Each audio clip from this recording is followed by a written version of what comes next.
오늘 말씀의 주제는 동고동락하는 공동체입니다.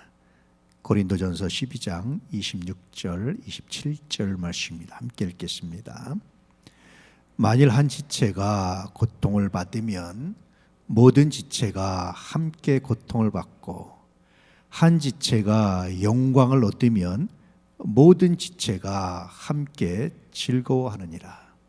너희는 그리스도의 몸이요 지체의 각 부분이라. 아멘. 믿습니까? 여러분, 한 지체인 걸 믿습니까? 다른 분들이 아파하면 아프신가요? 아프냐? 나도 아프다. 뭐 이런 드라마 대사처럼. 다른 분들이 즐겁고 잘 되면 여러분 즐거우신가요? 아파트 좋은 데로 가고 차 사고 뭐 승진하면 정말 마음껏 즐거우신가요? 아니면 시기가 나오나요? 어떻습니까? 동고동락하는 공동체는 그 고통을 같이 겪어내고 그 즐거움을 같이 즐거워하는 거예요. 이게 교회라는 거예요. 그런데 왜 안 그럴까요? 그런데 왜 못 그럴까요? 그런데 왜 그의 아픔이 나와 무슨 상관이 있다고, 그의 즐거움 잘 되는 것에 대해서 왜 마음껏 기뻐하지 못할까? 왜 그럴까요? 그 안에는 많은 다양한 감정들이, 많은 다양한 것들이 섞여 있죠. 형제가 서로 잘 되면 정말 좋으신가요? 형제가 고통당하면 정말 아프신가요? 당연한 얘기잖아요. 근데 간혹 안 그런 경우도 있어요. 왜 그럴까요? 그 안에는 다양한 감정과 사건과 많은 것들이 녹아있죠. 결혼하기 전에 형제와 결혼한 다음에 형제는 달라요. 제가 늘 이야기하지만 결혼하기 전에 아들, 딸과 결혼한 후에 아들, 딸은 다른 존재예요. 결혼하기 전에 엄마, 아빠와 결혼한 다음에 엄마, 아빠는 다른 존재예요. 똑같지 않습니다. 그걸 똑같이 생각하면 그 가정마다 문제가 되기 시작해요. 그런 것처럼 뭔가 성장하면서 다른 그 무엇들이 삽입되고 끼어들고 하면서 이 말씀에 순종하는 것이 당연함에도 불구하고 어려워요. 그래서 오늘 말씀은 어떻게 읽어야 되냐면 앞에 그럼에도 불구하고 이것이 생략되어 있다고 생각하고 읽으셔야 돼요. 이유 여하를 막론하고 이 말이 생략되어 있다고 생각하시 이 말씀을 읽으셔야 돼요. 이해되시죠? 자, 그 말씀은 속으로 한번 하는 겁니다. 그럼에도 불구하고 속으로 시작. 이제 읽으십니다. 함께 읽겠습니다. 만일 한 지체가 고통을 받으면 모든 지체가 함께 고통을 받고, 한 지체가 영광을 얻으면 모든 지체가 함께 즐거워하느니라. 너희는 그리스도의 몸이요 지체의 각 부분이라. 그럼에도 불구하고 이유 여하를 막론하고, 그래서 문제는 어떻게 하면 그럼에도 불구하고를 뛰어넘을 수 있을까 하는 거예요. 다른 지체의 고통과 즐거움을 그럼에도 불구하고 공유할 수 있는 방법은 무엇일까요? 그럼에도 불구하고 어떻게 하면 그럼에도 불구하고 그가 항상 나를 기쁘게 하지 않고, 그가 항상 나를 즐겁게 하지 않고, 그가 항상 나와 아름다운 관계를 맺지 않았음에도 불구하고 때때로 의견 충돌로 심하게 다투기도 하고 감정이 충돌이 되기도 하고 여러 가지로 마음이 상했음에도 불구하고, 그럼에도 불구하고 어떻게 하면 이렇게 될 수 있을까? 종종 저는 성장이 무엇인지를 묵상해 봐요. 성장했다라는 것은 문제를 대처하는 능력이 자라는 거고요.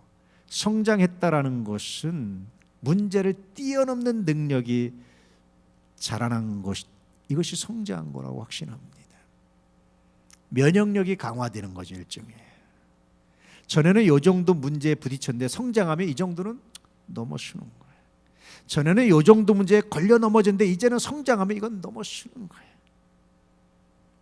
문제가 축소되는 게 아닙니다. 종종 제가 말씀드리지만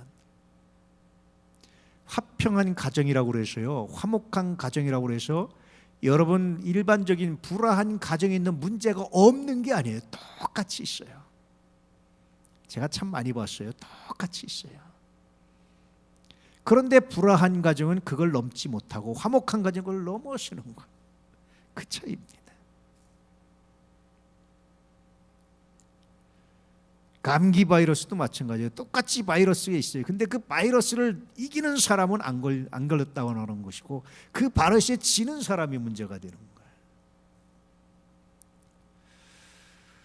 그럼에도 불구하고 그래서 이건 굉장히 중요해요.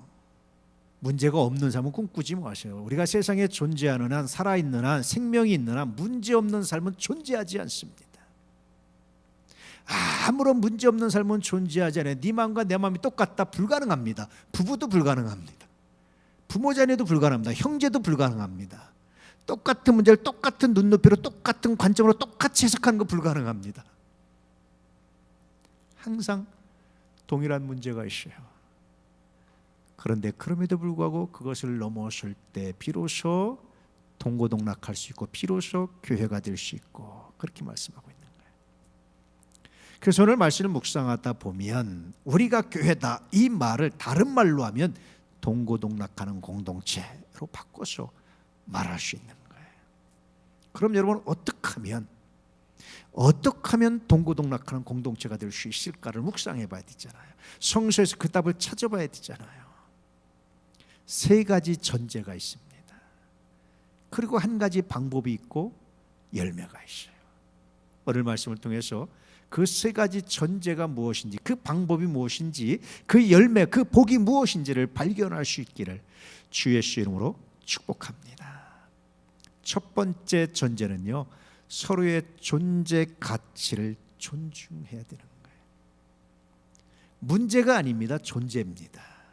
그 사람의 능력이 아닙니다. 존재입니다. 형제가 있으면 형제의 능력이 여부가 아닙니다. 그 존재, 나의 형제라는 그 존재, 그 가치, 이것이 가장 앞서야 되는 거예요. 말씀을 읽어보시죠.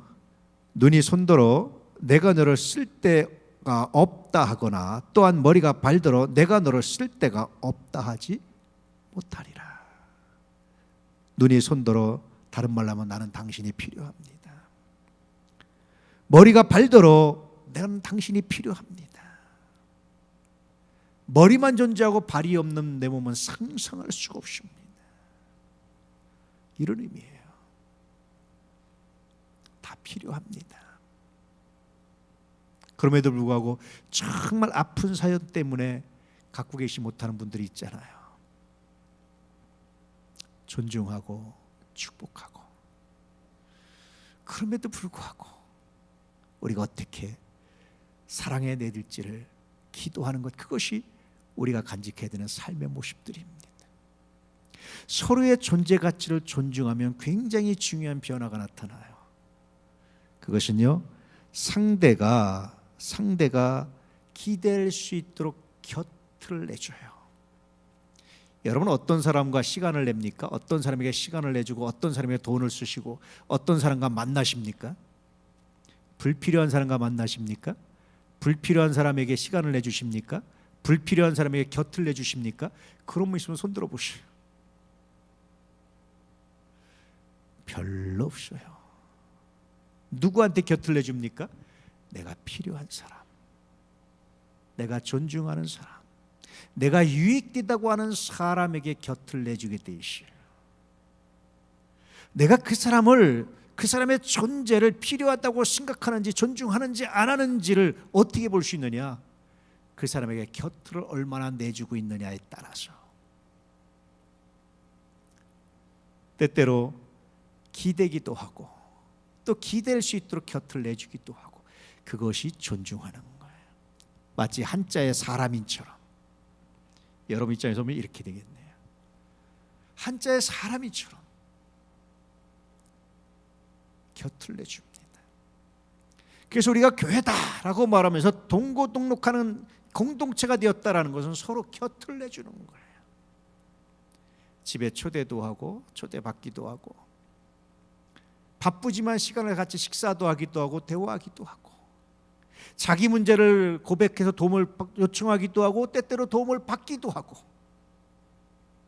그럴 때 서로의 존재가치, 서로의 필요성을 존중하는 것이지, 그거 안 하면서 너는 너 나는 나, 우리 이런 문제가 엮이지 말자 이러면서 존중하는 것은 존재하지 않아요. 엮여야 되는 거예요. 그게 존중하는 겁니다. 엮이지 않고 살아가는 방법이 없어요. 왜냐하면 누군가 도움 없이는 살아갈 수 없는 존재가 인간이기 때문에. 그것을 사회학자들은 뭐라고 그러죠? 인간은 사회적 동물이다, 이렇게 어려운 말로 하잖아요. 그겁니다. 여러분, 누군가 도움 없이 살아갈 수 있습니까? 없어요. 누군가 도움 없이 존재할 수 있는 인간은 아무도 없습니다. 우리가 살아있는 것 자체가 누군가의 도움이에요. 태어나자마자 말도 못하고 그저 옹알이나 하고 대소변도 못 가리는 거, 그거 사랑으로 길러줘서 왔기 때문에 치워주고 먹여주고 입혀주고 떼쓰고 고집칠 때 그거 감싸주고 안아주고 왔기 때문에 우리가 존재하는 거지. 학교의 선생님들이 가르쳐줬기 때문에, 교회에서 선생님들이 가르쳐주고 말씀을 전했기 때문에 우리가 존재하는 거지. 지금도 마찬가지잖아요. 내가 돈 내서 이 돈 내가 샀으니까 내 거야, 아닙니다 여러분. 아무리 돈이 많아도 누군가 옷을 만들지 않으면, 누군가 먹거리를 만들어내지 않으면 안 되는 거예요. 우리 누군가의 도움이 필요로 합니다. 그렇기 때문에 나도 그의 도움을 알고 그를 도울 줄 알고 곁을 내주고 시간을 내줄 때 비로소 우리가 교회다, 비로소 동고동락하는 공동체다라고 말할 수 있는 거예요. 우리가 교회다, 이 거룩한 고백을 위해서 이것이 얼마나 복된 줄을 인정하시고 곁을 내주시고, 또 기대 보기도 하고 또 기댈 수 있도록 또 곁을 내주기도 하면서, 그렇게 서로의 존재 가치를 존중해 나가는 귀한 역사가 있기를 주의 이름으로 축복합니다. 점점 개인주의가 돼가면서 단절되고 칸막이가 되고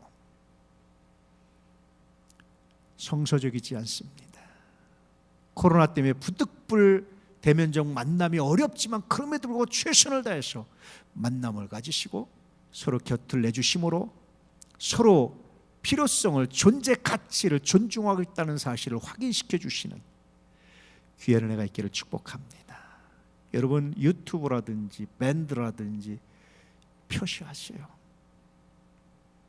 하셔야 압니다. 사람은 하셔야 느낍니다. 사람은. 하나님은 안 하셔도 아는데, 우리는 하나님만 상대하는 게 아니라 사람도 상대해, 하나님만 사랑하는 것이 아니라 사람도 사랑하는 사람. 이거 성서의 가치예요. 그렇게 곁을 내주시고 여러분의 의견을 표현하시고 서로 나누셔서 우리가 교회다, 동고동락하는 공동체로서의 가치를 간직해 나가시길 주의 이름으로 축복합니다. 이것이 동고동락의 첫 번째 전제 조건입니다. 두 번째는요, 약한 지체를 더 요긴하게 여겨야 된다는 거예요. 계속해서 말씀을 읽어보겠습니다. 그뿐 아니라 더 약하게 보이는 몸의 지체가 도리어 요긴하고, 하나님의 방식이 참 재밌어요. 약하게 보이는 몸의 지체를 하나님이 요긴하게 하셨답니다. 꼭 필요하게, 꼭 중요한 자리에, 꼭 필요한 곳에. 그런데 아십니까? 정말 요긴한 것은요, 평소에 별로 드러나지 않는 경우도 굉장히 많아요.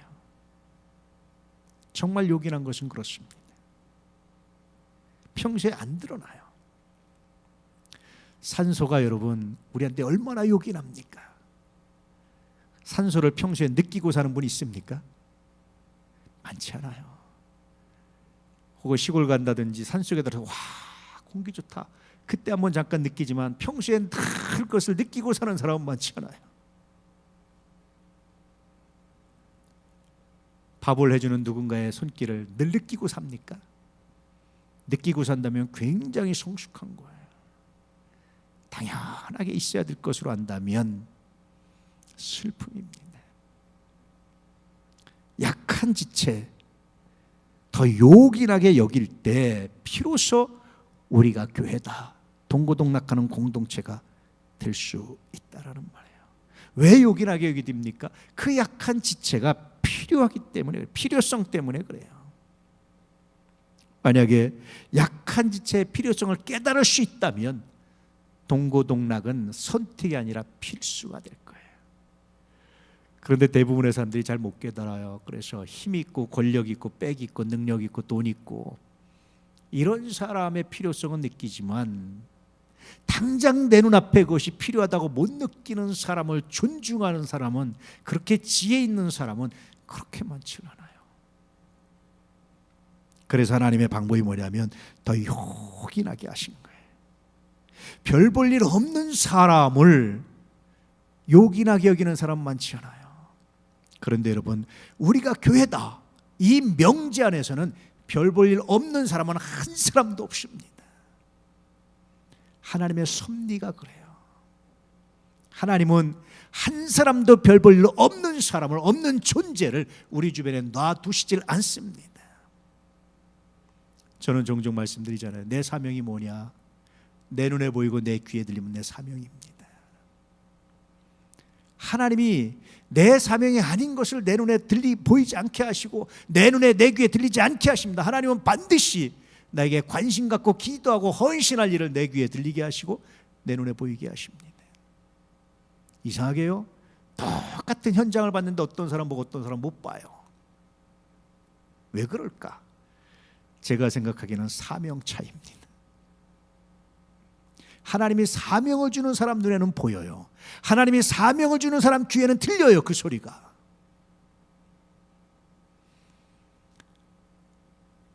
아프리카에 고통당하는 아이들, 사람들을 위해서 헌신하면서 유명인 중에 기꺼이 홍보 대사가 되면서 그 불편한 곳에 가서 며칠씩 봉사활동하면서 왜 그러겠어요? 보이는 거예요, 들리는 거예요. 왜 안 가겠어요? 안 보여요, 안 들려요. 관심이 없어요.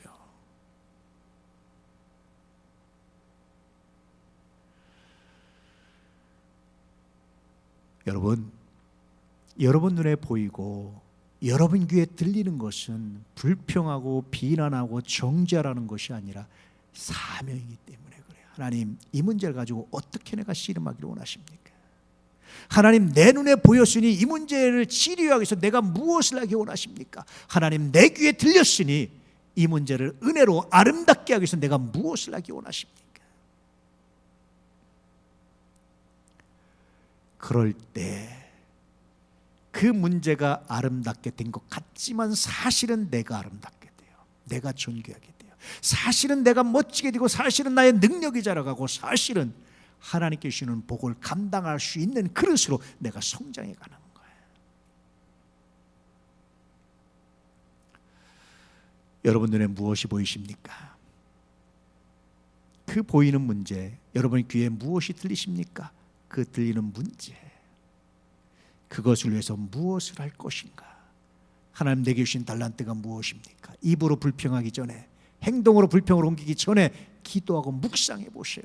반드시 그것이 얼마나 큰 선물로, 얼마나 큰 복으로 나에게 돌아오는지를 경험하고 알게 됩니다. 할렐루야. 제가 종종 종의 변증법이라는 말을 하는데요, 헤겔이라는 사람이 한 건데 그런 얘기입니다. 종은요, 주인과 종이 있잖아요. 주인의 요구에 계속 반응해서 일을 해내는 거예요. 야, 밥 해와, 야, 이거 해와, 이거 해, 이 문제 해결해, 계속 시켜서 그 문제를 종이 하다 보면 종의 능력은 점점점 자라가는데 주인은 사실은 그 종이 없으면 아무것도 못하는 존재가 된다는 거예요. 결국 나중에 겉으로는 주인과 종이 나눠지는 것 같아 실제로는 위치가 바뀐다는 거예요. 종은 주인 없으면 더 잘 사는데 주인은 종 없으면 하나도 못하는 존재, 무능한 존재가 된다는 거예요. 여러분, 그래요. 여러분 눈에 문제가 보이고 여러분 귀에 문제가 들리는 것은 여러분 하나님이 유능하게 하셔서 복되게 하시려는 겁니다. 여러분을 아름답게 하시려는 거예요.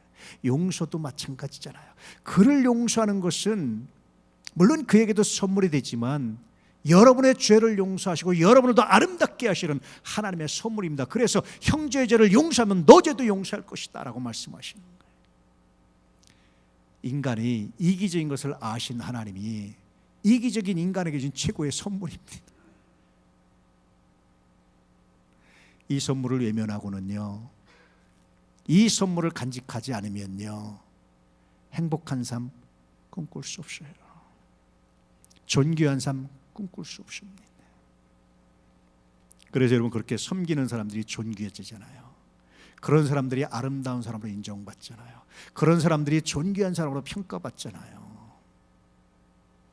존귀해질 수 있는 기회예요. 여러분이 귀에 들리고 눈에 보이는 문제들이, 특별히 귀에 들리고 보이는 요긴한 것들이 있어요. 그것은 변장을 하고 오는데 어떻게 변장하고 오느냐? 약함으로, 별 의미 없는 것으로, 별 쓸데없는 것으로, 아무것도 아닌 것으로 한꺼풀만 벗겨보면 그 안에 있는 하나님의 선물이, 존귀하게 하시는 하나님의 선물이, 존귀하게 하시는 하나님의 은혜가 보이기 시작합니다.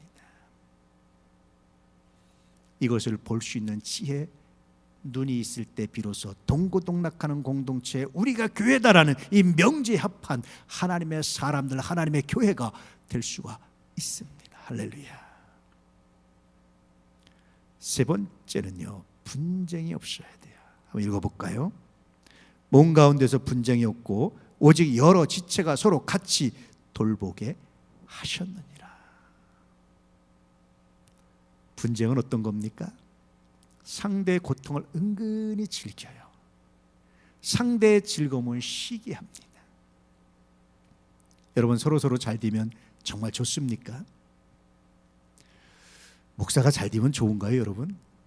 제가 좀 잘 살고 하면 좋으신가요? 저는 여러분이 잘 사는 게 정말 좋습니다. 저는 늘 기도입니다. 평생 기도입니다.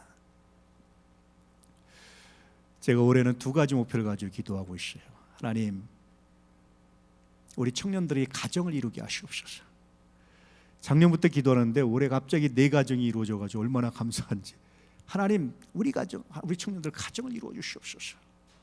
그런 기도를 오늘 하게, 올해 이상하게 시작을, 작년 말부터 시작을 했고요. 그리고 또 하나가, 하나님, 우리 도난 가족들 장막을 주십시오. 이런 기도하고 있어요.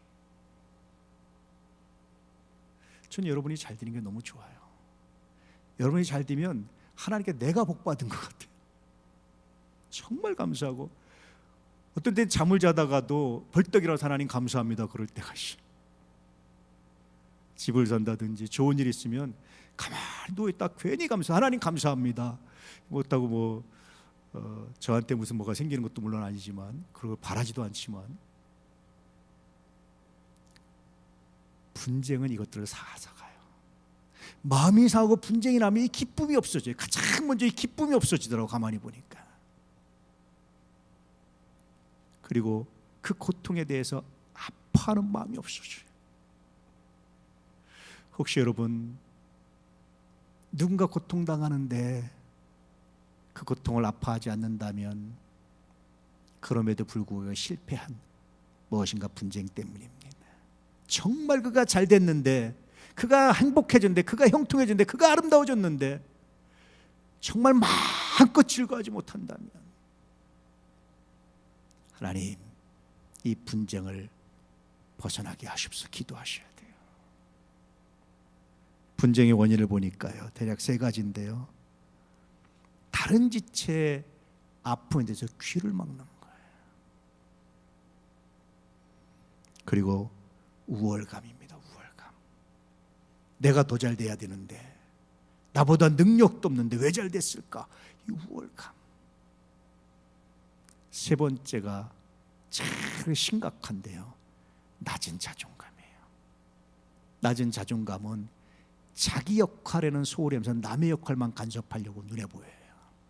자기 책임은 소홀히 하면서 남의 책임 안 한 것만 관심을 갖고 비난합니다. 권사가 왜 그래? 장로가 왜 그래? 목사가 왜 그래? 안수집사가 왜 그래? 너는 왜 그래? 낮은 자존감이에요. 낮은 자존감 가지고는요, 큰 어떤 선물을 받아도 마음껏 즐기질 못해요. 그 어떤 상황에서도 마음껏 하나님을 찬양하거나 감사하지 못해요. 낮은 자존감이 치유되면 그의 일이 아니라 나의 일이 보이는 거예요. 그의 사명이라 나의 사명이 보이는 거예요. 내 귀에 들리고 내 눈에 보이는 것이 나의 사명으로 인식되는 것이지 그가 할 일로 인식되지 않아요. 이거 왜 안 했어? 라고 말하는 것이 아니라 어떻게 하면 이것을 편하게 도울 수 있을까? 이 고민을 하게 되는 거예요. 그럴 때 분쟁이 없어지고 그 세 가지 조건이 충족될 때 비로소 동고동락하는 공동체가 되고, 비로소 동고동락하는 가정이 되고, 비로소 동고동락하는 형제가 되고, 비로소 동고동락하는 하나님의 교회가 되어서 우리가 교회다 이 말에 합하게 됩니다. 그럴 때 굉장히 중요한 방법을 성서에서 제공하고 있습니다. 어떻게 하면 그러면 이 세 가지 전제 조건을 충족시킨 다음에 그 다음에 어떻게 해야 됩니까? 라고 물을 때 은사에 따른 직분에 대해서 말씀하시는 거예요. 함께 읽어보시죠. 하나님이 교회 중에 몇을 세우셨으니 첫째는 사도요, 둘째는 선지자, 셋째는 교사요, 그 다음은 능력을 행하는 자요, 그 다음은 병 고치는 은사와 서로 돕는 것과 다스린 것과 각종 방언을 말하는 것이라. 여러분, 이 은사 중에 첫째, 둘째, 셋째는 다 뭐에 관련된 줄 아십니까? 말씀을 전하고 가르치는 데 관련된 시. 나머지 부수적인 걸 이야기하고 있어요. 부수적인 것이 뭐죠? 능력 행하고 병 고치는 은사, 서로 섬기고 돕는 것, 이건 부수적이라는 거예요. 그런데 이상하게 사람들은 이 부수적인 게 관심을 더 많이 가져요. 그리고 부수적인 것도 뒤에 밀려난 게 하나 있어요. 이것이 뭐죠? 다스리는 것, 치리입니다. 교회가요, 건강해지면 치리엔 관심이 없어요. 말씀 안에 제대로 세워지고 은사가 제대로 발휘되면 치리는 눈에 안 보여요.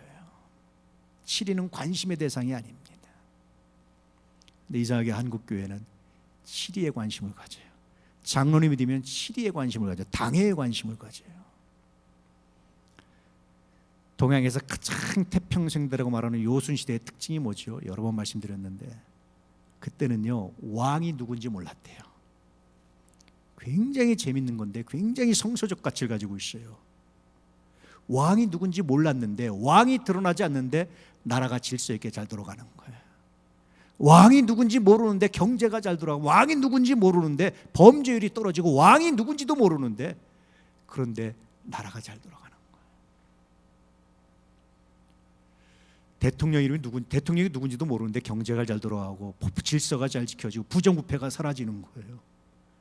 가장 완벽한 이상적 국가가 그래서 그런 나라라는 거예요. 교회도 마찬가지예요. 여러분, 사실은 치리는 눈에 안 보여야 돼요. 치리는 중요한 게 아닌 거예요. 그거는 말씀 안에서 말씀이 세워지고 은사대로 제대로 협력해서 제대로 자기 은사를 발휘하면요, 치리할 내용이 없어져 버립니다. 그런데도 교회가 잘 돌아가는 거예요. 이게 하나님의 교회고요, 이게 우리가 교회다라고 말할 때 목표고, 이게 동고동락하는 교회고, 이게 가장 성서적인 교회입니다. 치리에 관심 갖지 마시고 섬김에 관심 가지시고, 치리에 관심 갖지 마시고 내가 은사가 무엇인지 그 은사에 합한 자리가 어딘지를 찾으시고, 그럴 때 교회가 정말 아름다운 교회로, 하나님의 교회로 세워지게 됩니다. 우리 도남 가족들, 도남 교회는 이런 교회가 되기를 정말로 주의 이름으로 축복하고 소망합니다. 할렐루야. 그렇게 되었을 때 복이 있습니다. 그것은 구원의 방주가 되어서 세상을 구원하는 사명을 감당하며 세상의 희망이 되는 거예요. 저는 그런 말이 들려오기를 늘 기도합니다. 야, 도남교회가 있으니까 그래도 아직 세상은 살만해. 그래도 아직 교회들이 희망을 말할 수 있어. 야, 도남교회가 있으니까 그래도 살만하다. 희망이 있다. 우리가 교회다, 이 명제를 담아낼 때 비로소 희망은 아름다운 열매가 되고 우리의 능력이 됩니다. 할렐루야. 그럴 때 여러분의 삶이 어떻게 자랄지, 여러분의 삶의 자리가 어떻게 존귀해졌을지 꿈꾸시며 상상하시며 우리가 교회다, 이 거룩한 명제를 담아내는, 그러므로 동고동락하는 공동체가 되는 하나님의 사람들 되시기를, 교회가 되기를 주 예수 이름으로 축복합니다. 아멘. 정리해드립니다. 우리가 교회다, 이 명제는 동고동락하는 공동체의 다른 이름입니다. 동고동락하는 공동체가 되기 위해서는 무엇보다도 서로의 존재 가치를 존중해야 하며 약한 지체를 또 요긴하게 여겨야 하고 분쟁이 없어야 합니다. 이것을 가능하게 하는 방법은 은사에 따른 직분이 세워져야 합니다. 그러면 구원의 방주가 되어서 세상의 희망이 될 것입니다. 동고동락하는 공동체의 일원이 되어서 희망의 모범이 되기를 주 예수 이름으로 축복합니다. 할렐루야. 메시지 함께 읽겠습니다. 다른 지체의 고통과 즐거움을 공유하라. 그러면 동고동락하는 공동체의 일원이 되어서 구원의 방주와 세상의 희망이 될 것이다. 아멘.